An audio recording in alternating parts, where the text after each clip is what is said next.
Арбаңыздар, ала тоолук калкым, Актаңдай теле көрсөтүсү сиздердин назарыңыздарда.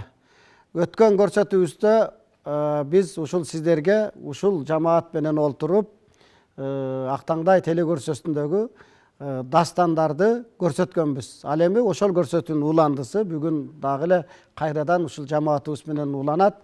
Өзүңүздөр уккан Курманбек эпосунан баштап Арыстанбектин Керези, Токтогул атабыздын чыгармалары жаңырган болчу. Анда азыр мен ыр кезегин, дастандын кезегин, Кыргыз Республикасынын маданиятына эмгек сиңирген ишмер, биздин белгилүү комузчу, обончу, аткаруучу Аптап Нышановадан баштамакчыбыз. Аптап эжеке, өзүңүз анда чүдегенде ушул бүгүн көрсөтүүнү ушул жаңы обон, өзүңүздүн обонуңуз, бирок биздин эски кылымдарды карыткан дастан менен баштап бериңиз. Рахмат. Баян куруп. Ушул быйылкы жылдын дастан жылы деп аталыш долбооруңуздарга абдан кубанычта болдум. Көпчүлүк чыгармачыл адамдар үчүн абдан жакшы самалык болду. Жогоруда Бурул эже айтып өткөндөй, дастанчы келсе төргө өт деген мезгил келди деп ойлойм. Анан мен эми азыркы мезгилдерде көбүрөөк жеңил музыкага берилип баратпайбы жаштарыбыз. Анан биздин максат баягы улуу муунду, улуу тарыхты, кыргыз элинин басып өткөн жолун биз кийинки муунга тапшырып кетүү биздин абзел ишибиз деп элестетем да, милдетибиз деп. Анан комуз күүлөрүндө, дастан чыгармаларында, кошок чыгармаларында жалпы биздин ким экенибиз камтылат ар бир чыгармада. Ошондой чыгармалардын бири Алымбек Татка атабыз жөнүндө болду эле. Ушул мына менин колумда турган китепти Алымбек Татка атабыздын бүткүл турмушу, тарыхы ошол чагылдырылган китеп. Муну Алымбек Татка этнографиялык борбордун жетекчиси, негиздөөчүсү Патил эжеке ушул китепти жазып, анан ушул китептин ачылышына мага бир катуу тапшырма берди да. Ушул ал сиздин айтууңуз боюнча болгон турбайбы? Ушул беш көкүлдүн кошогуна обон чыгарыш керек. Ушуну бир жарыкка кошок кылып алып чыгыш керек деген сөздөр болуп, анан сиздердин акылдашууңуздар менен ошол тапшырма мага жүктөлдү эле. Анан мен колуман келишинче эми ушул кошокту жараттым. Анан жараткандан кийин мага мындай ой келди да, эми азыр дастан ырын, кошокторду уга берген адам жок, түшүнө берген адам азыраак. Ушул чыгарма ушун менен кимдер угат экен, эми бул жарыкка чыгат бекен же ошо менен калып кетет бекен деген мындай туңгуюк ойлордо жүрдүм эле. Анан баягы эмгек кылган жер жебейт экен да. Ошон үчүн кандайдыр бир түшүнүктүү адамдар аны изилдеп алып чыгып, ошону жарыкка алып чыгып, мени ушул рахмат беш көкүлдүн кошогун ушул негизи тарых жөнүндө дагы кичине айтып берейин. Алымбек Татка атабыздын тажыясы Алай жергесинде өтөт. Ошол тажыяда акылдуу келини Айша кошок айтып отуруп, анан боюнан түшүп, ошол жерде ооруга чалдыгып 5 күндүн ичинде каза болуп калат. Анан Алымбек баягы өзүнүн Айшасындай жарды таба албай көпкө кыйналып, анан 3 жылга чейин үйлөнбөй жүрүп калат. Анан Курманжан Татка энебиз эми балдыздарынан жакшы көрүп калабы деген ой менен муну Алайкуу жергесине кайын журтуна жөнөтөт. Анан ал жакка барып өзүнүн ошол Айшанын сиңдиси Тилля деген кошокчу, абдан ушундай элинде ырчы болуп жүргөн кызды жактырып калат. Анан ошол жерден Тилля экөөнүн жылдызы жанып, анан баш кошушат.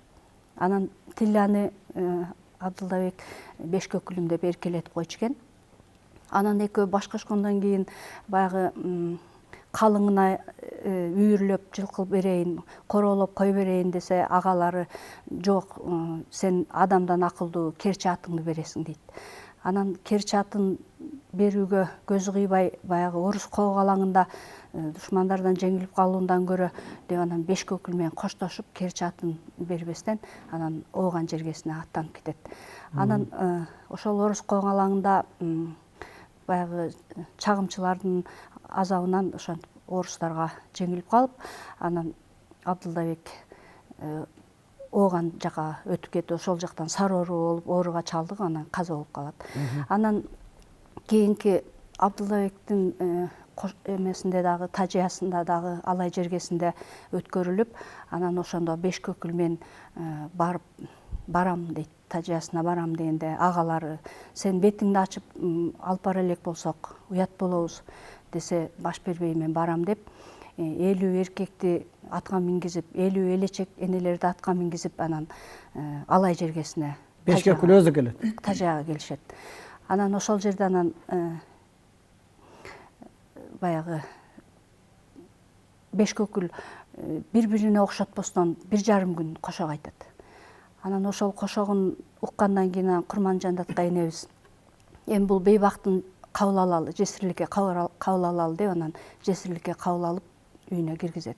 Анан ошол жерден Абдылдабектин карасын жамынып, анан жыл бою азасын күтүп, анан азасын чечкенде Абдылдабектин бир туугандары Мамытбек дагы Батырбек бир туугандары ага эми биз жесирибизди бербейбиз дешип, баягы улуу кыргыз элинен калган салтта жесирибизди бербейбиз дешип, анан Батырбек 4-чү аял болуп Бешкөкүлгө баш кошот. Анан ошол жерде баягы күндөштөр күйүгүшүп, Бешкөкүлгө уу берип өлтүрүп коюшат да.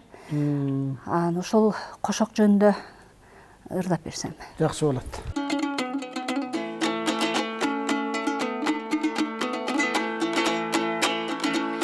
Айланайын энеке Асылбегим эй канаке, кагылайын энеке Кайранбегим канаке. Бешкөкүлүм 5 бөлүп өрөйүндө эй мен келдим, бешенем менин Абдылда сени көрөйүн деп мен келдим. Аркада кара чачымды 2ге бөлөйүн деп эй мен келдим, ардагым менин Абдылда сени көрөйүн деп мен келдим. Элиңдеги кемерди бек тартынбай эне чечтиң, Бешкөкүлдү какшатып бул өмүрдөн не кечтиң. Тартынган күмүш кемерди тартып такпай эне чечтиң, күйгүзүп мендей бейбакты жарыктыктан не кечтиң. Санаңды миңге бөлдүңбү, самаган элим калды деп сардалым сары оору болуп эй өттүңбү. Оюңду миңге бөлдүңбү, ордолу ошум калды деп ойронум оорулуу болуп эй өттүңбү. Олокон тоону ашпадың, ордолу ошкоң эй кайтпадың. Оюлтуп мендей бейбакты ойлуу күнгө таштадың. Какшалдың белин ашпадың, кайрылып элгең эй кайтпадың. Какшатып мендей бейбакты кайгылуу күнгө таштадың. Турумтай кушум качырдым, туура белдиңе ашырдым. Толгон баргы элине дулдул болуп баш урдум. Кара кушум качырдым, кара белдиңе ашырдым. Калың баргы элине кара кийип баш урдум. Караңды келип жамындым, кабагым толуп кайгыга, кадырсыз келин аталып кайгылуу күнгө эй кабылдым. Көгүңдү келдим жамынып, көкүрөк толуп кайгыга, көрүмсүз келин аталып көйгөйлүү күнгө эй кабылдым. Минген атың керчелебегим, таң ата кирип келчелебегим. Кыямат жарым Абдылда кадырды билчү жан элебегим. Аргыма катын керчелебегим, айчыга кирип келчелебегим. Ардагым менин Абдылда абири бийик жан элебегим. Кыргызды бийлеп башкардың бегим, калк милдетин аткардың бегим. Ордолу ошту башкардың бегим, эл милдетин аткардың бегим. Аймалуу болду öңүрүм, саналаш жардан айрылып саналуу болдуң эй көңүлүм. Кештелүү болду öңүрүм, келишкен жардан айрылып кейиштүү болдуң эй көңүлүм. Күйүп көгүйүп арырмын, күнүм бүтүп өткөнчө күйүтүң айтып эй карырмын. Айтып арырмын, ажалым жетип өлгөнчө арманың айтып эй карырмын. Карарып келген жамгырга капшыттап тиккен эй үй жакшы. Кайгырып келген мендей бейбака кайненем бары не жакшы. Күн өрүп келген жамгырга түндүктөп тиккен эй үй жакшы.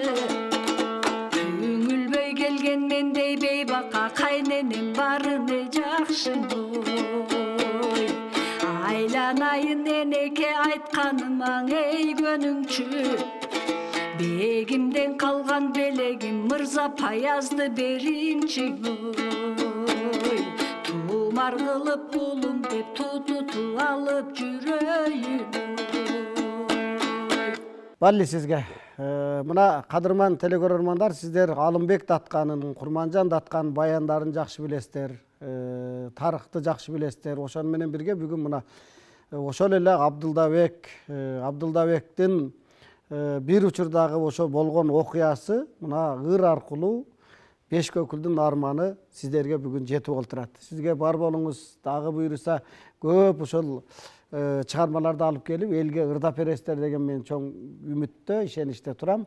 Ал эми азыр биздин дагы бир коногубуз Айтылуу Теңир тобунун тектүү кызы, кыргыздын чыныгы өнөр ээси, таланттуу кызыбыз бул жерде Сайрагүл Догдуралиева келип олтурат. Келиңиз, сизден бир жакшы чыгарма угайлык. Өзгөчө элтир сизге Актаңбай программасында ушундай маданиятыбызда сейрек кездешүүчү чыгармаларды дастан күнү деп мынтип өнөр адамдарын чакырып ушундай бир биздин талантыбызга элдин жүзүнө чыгарганга себепкер болуп отурган жалпыңыздарга чыгармачылык ийгилик каалайм. Рахмат. Анан негизинен мен Нурмолдо, Нурбай аталардын чыгармаларына кайрылып ырдап калам. Өзүңүздөр жакшы билесиздер, ошол көбүнчө шарият тууралуу чыгармаларга көп кайрылган. Ошон үчүн ушул атабызга таандык чыгарманы аткарып берейин. Жакшы болот, чогуу угалганда.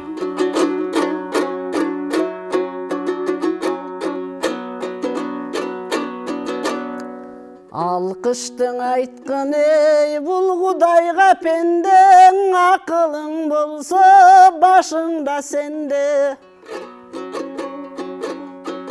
Асманды жерди жаратып койду, адамды жерге таратып койду.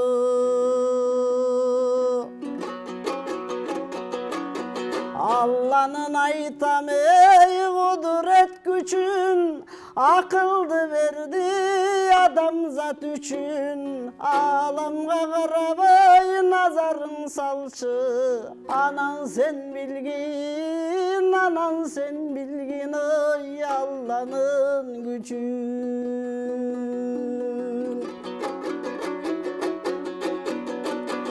Айлантып койду аламга жерди, ар түрдүү мөмө жемишти берди. Айланып жүрбөй төрт мезгил келет, ар бири келип жемишин берет.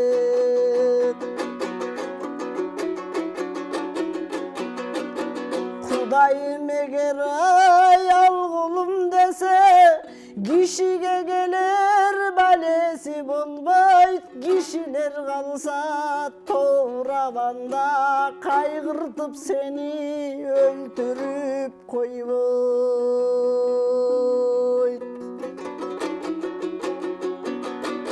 Тоо менен ташты топон суу басты, толкуган журтум туш тарап качты. топугу бар инсанды Кудайым сактап, анан томугу дагы ным болбой жатты.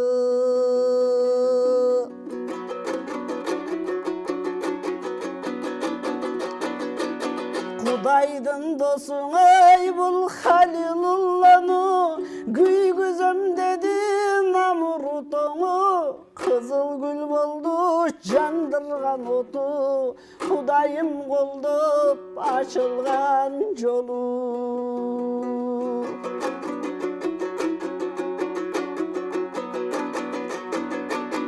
Балыктын пириңай бул Жунусту жутту, бүтүндөй журтка белгилүү болду. Байкуштай болуп 40 күнүң өтсө, бир күнүң ачкан Кудайым жолду.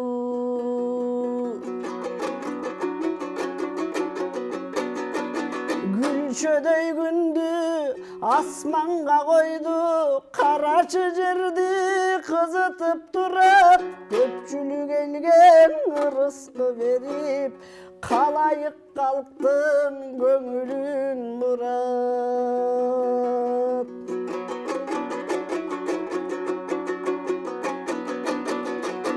Кудайым эгер ал колум десе, көз ачып жумуп карасаң шуну, күн чыгыш менен күн батыш барып, келгениң анык билип кой муну. Кишиге Кудай жардамын сунса, кишиби жинби кызматка келер. Кыйнабай анын айтканын кылсаң, Кудайым эгер ал кулум десе, кишиге келер балеси болбойт. Кишилер калса тоурабанда, кайгыртып сенин өлтүрүп койбойт.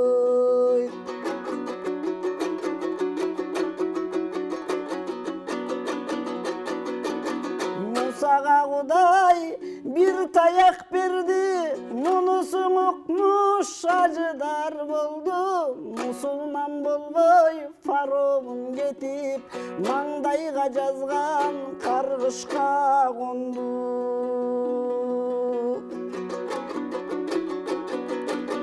Сулайман деген Давуттун уулу, сыйлыкты берди Теңирим алкап. Сымбаты сынып бузулбай өткөн, салмагың анын ош жакта жатат. Сынадың ага шекекти берип, сөз айткан анан периште келип. Сыйладың аны жандуунун бары, сан жеткис калкым саламын берип.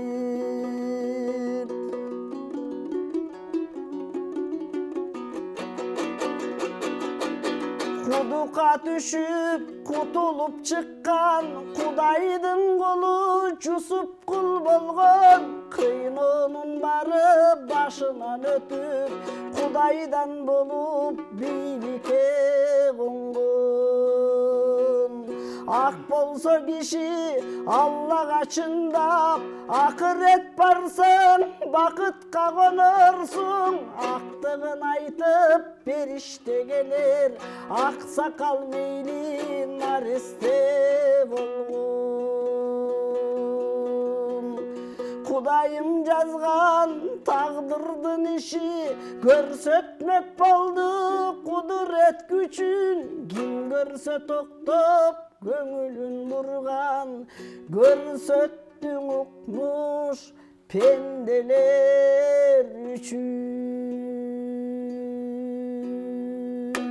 Ай рахмат. Биздин ушул Актаңдай телекөрсөсүнө негизинен ушул биз элтерде дастан жылы деп ушул Актаңдайдан жарыялап, жалпы ушул эл журтубузга жеткиришибиз керек. Ошону менен бирге мына сиз ырдагандай ушул биздин залкарлардын чыгармалары. Бул сөзсүз бизге ушул санат термелер кошо камтылып, бардыгы өзөгү бир. Ошол үчүн сизге чоң рахмат. Дагы буюрса бир көптөгөн чыгармалар жаңырат. Ал эми мен кезекте кайрадан ушул мына бул жерде биздин олтурган Абдыманап агабыздан бир дастан угуп, анан кийин кызыбызга беребиз. Анда мен Жаныш менен Байыштан дастанын жүзүндү айтып берейин. Жаныш менен Байыш жоо менен кармашып 15 жылдайын элге келет. Себеби тиги душмандар менен кармашып Байыш баатыр колго түшүп калат дагы, зынданга түшүп калат Байыш. Байышты чыгарамын деп алыстан акмалап Жаныш дагы жүрө берет, ошентип көп убакыт өтүп кетет. Ошо Кытайдын ханынын Сиядаттын кызы тиги Байышты жакшы көрүп калат да, ошо биринчи колго түшкөндө эле. Анан ошо орго тамакташып, эптеп жүрүп ошо Сиядаттын кызы Байышты ордон чыгарат. Анан 15 жылдан элге келет. 15 жылдан бери элге келелекпиз. Элде эмне иш болуп жатат экен? Бул бойдон кирип барсак болбос деп дуана кейпине кийишип, кирип баштарына куу кийип, бойлоруна көлбөр тартынып, эч кимге билинбей ордого келишсе, хандыкты мурунку уруштарда колго түшкөн Ак жол менен Дарбаз Туркан патшанын карлыгынан пайдаланып тартып алышып, хан болуп алышып. Бири Жаныштын аялы Күмүшайды, бири Жаныштын кызы Айсалкынды алмакчы болуп, той берип, буга каршы чыккандыгы үчүн Жаныштын баласы Баяманды дарга аскан жаткан үстүнөн чыгат. Баяман 15 жашта курсакта калып төрөлгөн. Бала чакасын көрүп, Жаныш Ак жол менен Дарбазды өлтүрөмүн деп булкунат. Байыш агасы токтоп, сабыр кыл, ким кас ким дос экенин абдан ажыраталык. Эл кайсы тарапта? Муну билелик. Жанада Баяман кандай бала болуп өстү экен? Эр жүрөк болду экен? Же өлүмдөн коркуп, апасы менен эжесин Ак жол менен Дарбазга берүүгө макул болор экен деп, эң алдын баягы дардын түбүндө турган баланын маңдайына барып, Байыш баатырдын сынап айтып турган жерде дуаны болуп агырып.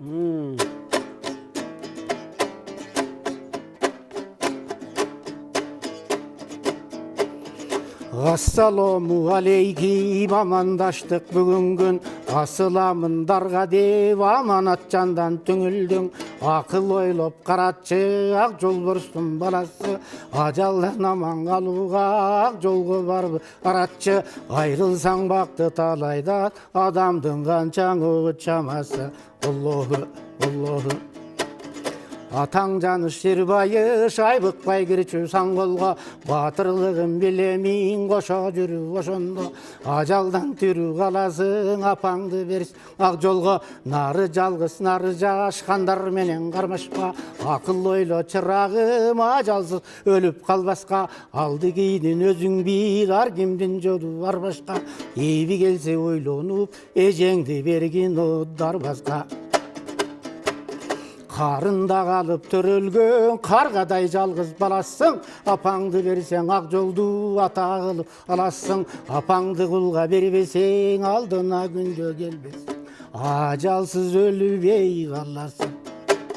Еркелигиң эл билбейт, эси жок кандай баласың. Эжеңди берсең Дарбазды жезде кылып аласың. Эжеңди кулга бербесең, эркелеп күндө келбесең, эрте бир өлүбөй каласың.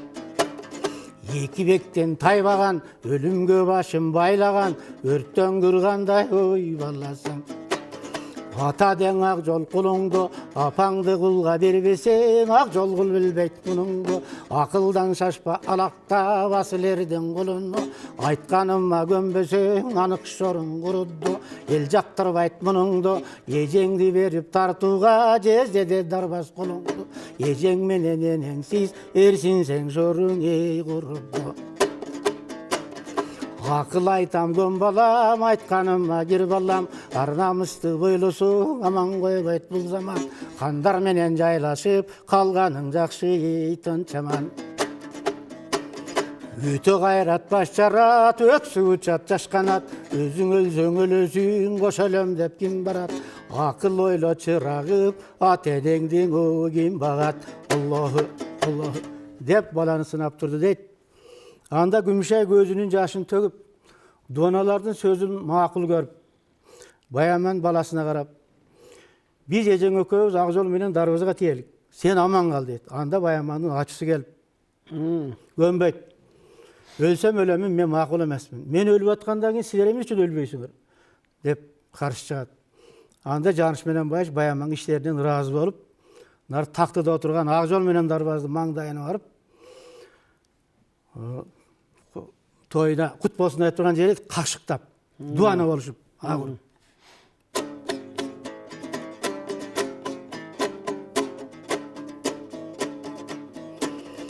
Ассаламу алейким, Ақжол Дарбаз ханыбыз, açılgan xandar bağınız, құтты болсын екібек, астыңда алтын тағыңыз, алысқы жолдан біз келіп, амандашқан ұшағымыз. Аллахы, Аллахы. Ақтайыңыз құт болсын, Ақжол Дарбаз бегіңіз, жаныш менен байыштан алына текен келіңіз. Падишаның баласын өлтірсең суйт деміңіз, аралап көрсе қуана тақ қалпақ қырғыз еліңіз. Құтты болсын екібек, үстіңді алтын ұтшеніңіз. Қармалып тұрған баланың қаяшаң айтар деміз жоқ, қалып билеген хандарға қайрат қылар ебіз жоқ, жанын сақтап қалуға жанышпай іштегі жоқ. Құттыны киген бойыңыз, құтты болсын тойыңыз, қандың ұлын қарматып қабыл бол ойыңыз. Ақтайыңа кес келдік, алысқы жерден біз келдік, атқа мініп тез келдік, Ақжол Дарбаз екі хан, қайратың бару меңердік.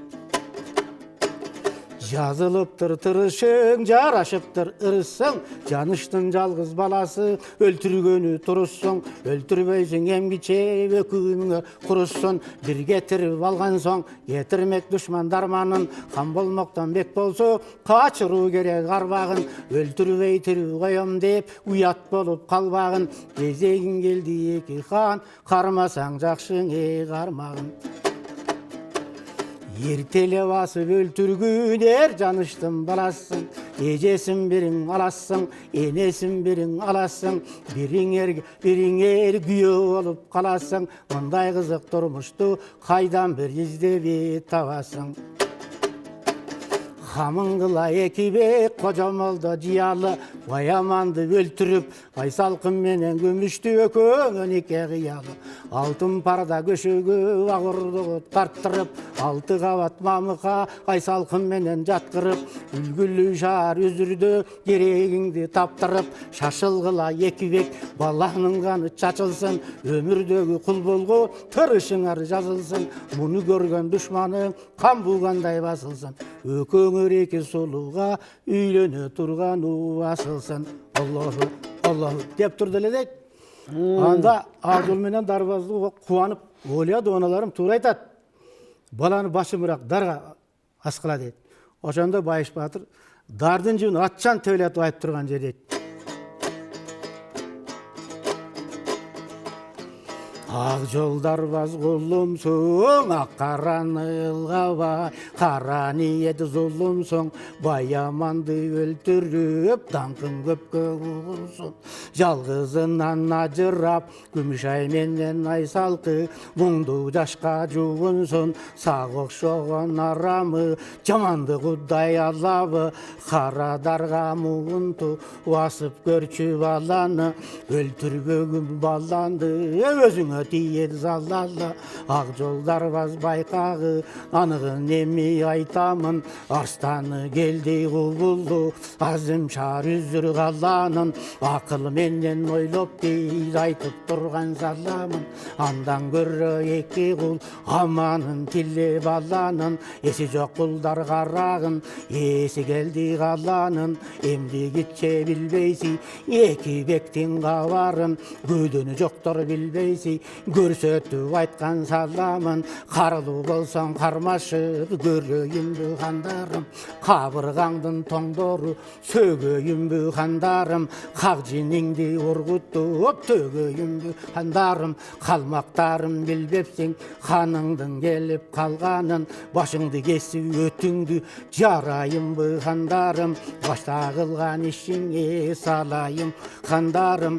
Ақжол Дарбаз байқағын ашығын еме айтамын, айыбы жоғын мұндан бір, атасы келді баланын, күнөсі жоғын мұндан бір, күйері келді баланын, жаны жоқтыр білбейсің, жаныштың келіп қалғанын, бағы жоқтыр білбейсің, ей байыштың да тұрғанын.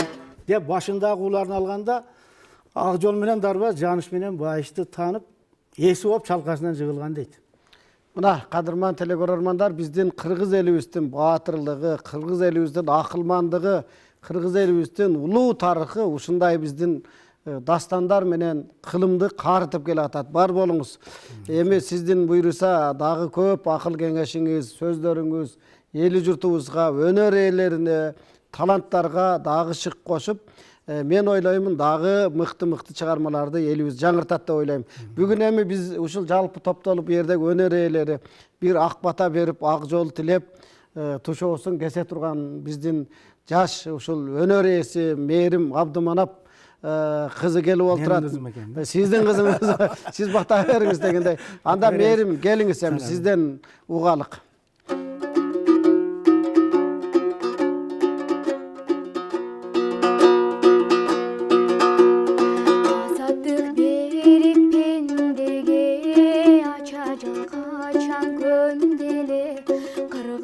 Sulu bolsun деп kılımдар törüp berdele ölüm ömür jemdele ömürler alsız jöndele biligi canı balbıldap bir sulu bizge kelidele bir sulu bizge kelidele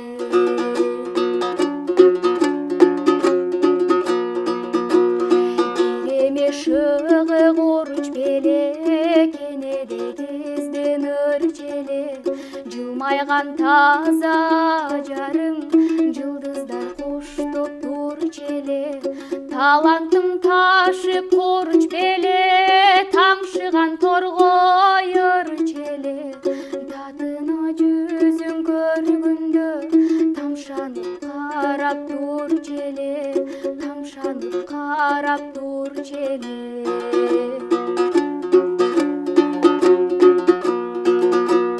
Buralıp çıkkan gün sulu Buğu çok taza dil sulu Bul elde şoru var bele Buyrubay ketti bir sulu Ay menen birge tün sulu Alamdın görkü gün sulu Armandu düğünün uşul beyim Adaşıp ketti bir sulu Adaşıp ketti bir sulu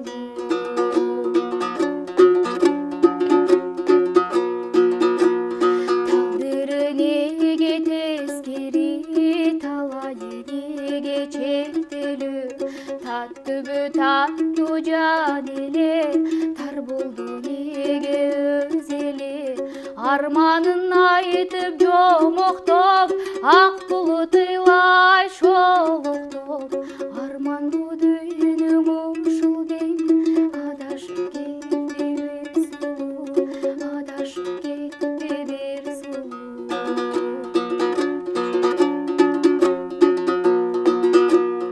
Aytabı zemi kay getti Ahtabın tökpö jay getti Buluğup ыйлап ичинен Buluttan çıkpay ay getti Akmaralga çıvam getti Ağarıp atpay tam getti Bul günü jayına bozatıp Bul жерди şaşıp konoktop Kayberin kayıp sıyaktı Kaltırdı bizdi bir akku Adaşkan geyik sıyaktı Armanda gitti bir akku Bir akku, bir akku Adaşkan geyik sıyaktı Armanda gitti bir akku Ay rahmat. Келечегиң кең болсун. Мына биринчи жолу баягы алгачкы жолу ошол экранга чыгып, Актаңдайга келип, биздин коногубуз болуп, таңшып олтурасың. Келечекте көптөгөн ушул дастандарды, ушул ага эжекелерден үйрөнүп, дагы алып чыга бер. Ийгилик каалайбыз, урматтуу телекөрөрмандар, урматтуу коноктор. Сиздерге терең ыраачылык билдиребиз. Билинбей убактыбыз мына экинчи көрсөтүүбүз да соңуна чыгып атат. Кадырман телекөрөрмандар, жалпы биздин ушул 7 дубан жергебиздеги коңшулаш өлкөлөрдөгү же бизди көрүп аткан ушул 54 мамлекеттеги кайсы жерде болбосун ушул өнөрдү сыйлаган инсандар болсо, биз менен кайрылышып, биз менен ушул баягы байланышып, Актаңдай телекөрсөтүүнөн ушул элибиздеги дастандарды ушул жылы жаңырталы. Келиңиздер, биздин эфирге катышыңыздар. Анан кийин буюрса биз жетекчилик менен ушул макулдашканбыз. Буюрса бир күндөрдүн күндөрүндө бир күн кечке Ош Бишкек телекөпүрөсү аркылуу дастан күнүндө буюрса белгилейбиз. Балким бир чоң дастанчылардын сынагы да жарыяланып, буюрса бир чоң ишке ашышы мүмкүн. Анда мен дагы бир рет сиздерге бүгүн ушул келген конокторду тааныштыра кетейин. Кыргыз журтчулугубузга аттын кашкасындай таанымал болгон айтылуу дастанчы, ырчы, обончу Бурул Стамкулова. Ал эми ар жагында кызылдан кымкап кийинген дегендей кыргызыбызга таанымал Кыргыз Республикасынын маданиятына эмгек сиңирген ишмер, комузчу, обончу, дастанчы Аптап Нышанова. Жана дагы биздин таланттуу кызыбыз кыргыз журтчулугуна ушул комузду, өнөрдү өзгөчө даңктап баалап, өнөрдү өзгөчө баалаган Сайрагүл Догдуралиева. Ал эми биздин мына азыр өзүңүздөр көрдүңүздөр, дастанды ушул жан дүйнөсүнөн эч убак алыстатпай, улам ушул дастанга терең кирип, улам жаңы дастандарга сүңгүп кирип, ошол биздин канчалаган карт тарыхты карыткан дастандарды кайрадан элибизге жаңыртып келген биздин агайыбыз, биздин ушул улуу инсан Абдуманап Оморов агайыбыз. Ал эми дастанчы, ырчы, мугалим деп коелук, өнөр ээси Бүбайна Тагайбекова. Азыр эле мына сиздерге ырдаган биздин жаш өнөр ээси Мээрим Абдуманап кызы мына бизде конокто болду. Бар болуңуздар, анда сиздерге чыгармачыл ийгилик каалайбыз. Кадырман телекөрөрмандар, кийинки көрсөтүүлөрдө жолукканча аман туруңуздар. Биздин көрсөтүүлөр уланат, эл терден алыстабаңыздар.